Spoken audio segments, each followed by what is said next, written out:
a few days ago. I don't know what happened to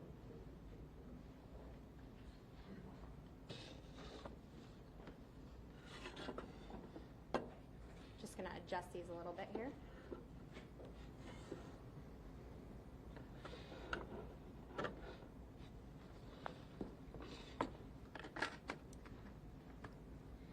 Good morning. Thank you all for being here today. My name is Trooper Linnea Crane, and I'm the Public Information Officer for Troop E. We're here today to provide an update on the case involving Sam Nordquist, who was initially reported missing to the New York State Police on February 9th, 2025. Throughout this investigation, our dedicated team of law enforcement officers and forensic experts have worked tirelessly to gather evidence, follow up on leads, and uncover the truth about Sam's disappearance. Unfortunately, we must now confirm that this case has transitioned from a missing person investigation to a homicide investigation. We have determined that Sam was the victim of a criminal act based on evidence collected and information obtained. Our thoughts are with Sam's family and loved ones during this incredibly difficult time. We understand that the community has many questions, and while we are committed to transparency, this remains an active and ongoing investigation. We will not be releasing specific details at this time to protect the integrity of our case. However, we can confirm the arrest of 5 individuals. We want to assure the public that our agency, along with our law enforcement partners, is fully committed to seeking justice for Sam. We urge anyone with information to come forward, no matter how small it may seem to them. If you have any details that can assist in this investigation, please contact the New York State Police at 585-398-4100 or email us at crimetip@troopers.ny.gov. At this time, I want to introduce the Troop E Bureau of Criminal Investigation, Captain Kelly Swift.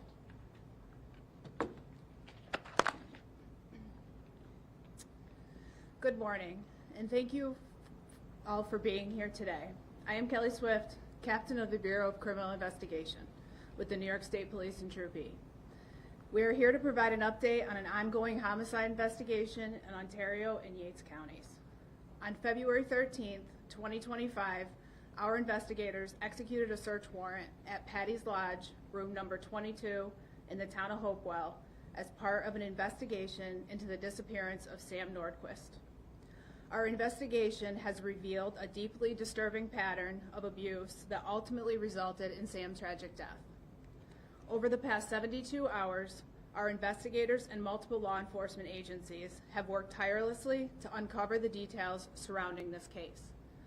Based on evidence and witness statements, we have determined that Sam endured prolonged physical and psychological abuse at the hands of multiple individuals.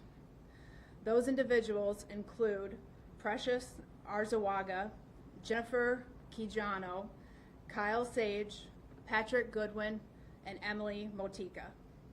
Our investigation has confirmed that from early December 2024 to February 2025, Sam was subjected to repeated acts of violence and torture in a manner that ultimately led to his death. His body was then transported in an attempt to conceal the crime and was later discovered in a field off Payne Road in the town of Benton, Yates County. Following a comprehensive investigation in collaboration with the Ontario County District Attorney's Office, we have charged the following individuals with murder in the second degree under the depraved indifference statute. Precious Arzawaga, age 38, of Canandaigua, New York. Jennifer Quijano, age 30, of Geneva, New York. Kyle Sage, age 33, of Rochester, New York. Patrick Goodwin, age 30, of Canandaigua, New York. Emily Motika, age 19, of Lima, New York. They have been taken into custody and are being held pending arraignment. We understand that the details of this case are deeply unsettling, and we want to assure the public that we are committed to seeking justice for Sam and his family. Additional investigative steps are ongoing, including forensic analysis of electronic devices, vehicle searches, and further interviews. We encourage anyone with additional information related to this case to come forward and assist law enforcement in bringing full accountability to those involved. I want to express our deepest condolences to Sam's family and friends. In my 20-year law enforcement career, this is one of the most horrific crimes I have ever investigated. My thoughts are with Sam's family during this time. At this time, I'd like to introduce the Troop E Commander, Major Kevin Zucker.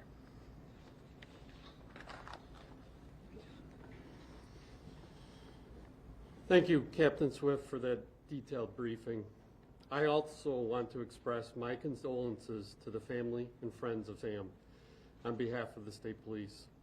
As tragic as this is, I'm glad we were able to provide some closures and answers to the family. No one should have to endure the pain that they are experiencing. I also want to take a moment to emphasize that the work being done here is not just about immediate action. It's about the well-being of the entire community. The dedication and professionalism of our first responders are a testament to our shared commitment to safety and progress. The troopers, sergeants, investigators, senior investigators, and commissioned officers of Troop E work tirelessly to get answers and hold the perpetrators accountable. I thank them all for their hard work and dedication. We also appreciate the cooperation of our partners in law enforcement, the Ontario County District Attorney's Office, the Ontario County Sheriff's Office, the City of Geneva Police Departments, all assisted with this investigation. I'd be remiss if I also did not thank the community members who stepped forward, provided tips, and aided in the investigation. We will continue to provide updates as more information becomes available. I now want to introduce the Ontario County District Attorney, Jim Ritz. So good morning. I'm sorry. I'm so sorry. As you've heard, I mean, the facts and the circumstances of this crime are beyond depraved. This is by far the worst homicide investigation that our office has ever been a part of. It is an ongoing investigation, so we are necessarily limited in the things that we can talk about, but no human being should have to endure what Sam endured. We will work, and we will work tirelessly. We will continue to work with our partners in law enforcement to make sure this investigation moves and that we move forward appropriately so that the family can have closure. We know that this is just the start, and they'll sort of be in that holding pattern until we convict these 5 people for what they have done. I will say they have now been arraigned. They were arraigned this morning. They are held at the Ontario County Jail without bail. There's a preliminary hearing that has been set, and I anticipate grand jury action very quickly.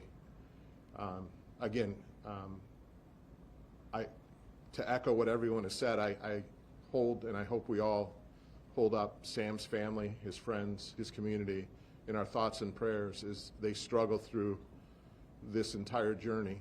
And again, I appreciate everything that law enforcement did, the community has done to bring these people quickly to start their journey to justice. So thank you.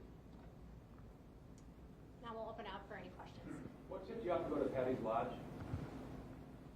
I'm sorry? What tipped you off to go to Patty's Lodge, sir, if I missed something? It was, I mean, this is all an ongoing investigation, so I can't really get into that right now. Thank you. Can you say what the relationship was between Sam and the suspects that were arrested? That's another ongoing investigation. I can't really get into that. Can you comment if this appears to be a hate crime? We haven't ruled that out, but the investigation's ongoing. Mr. McGuire said he came to New York for an online relationship. Can you confirm that? That's another ongoing investigation. Do you guys believe there might be any more arrests? We haven't ruled that out. Part of our investigation that's ongoing. Is there anything you can say about the relationship between the suspects? Did they work at the lodge? Again, that's part of our investigation that's ongoing.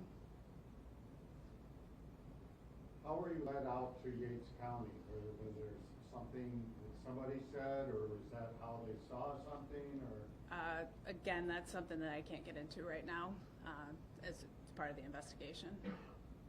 This is it's a very active, early into the investigation. Just refresh us, second-degree murder, what kind of consequences could we see from that, just speaking? Refer to the DA for that.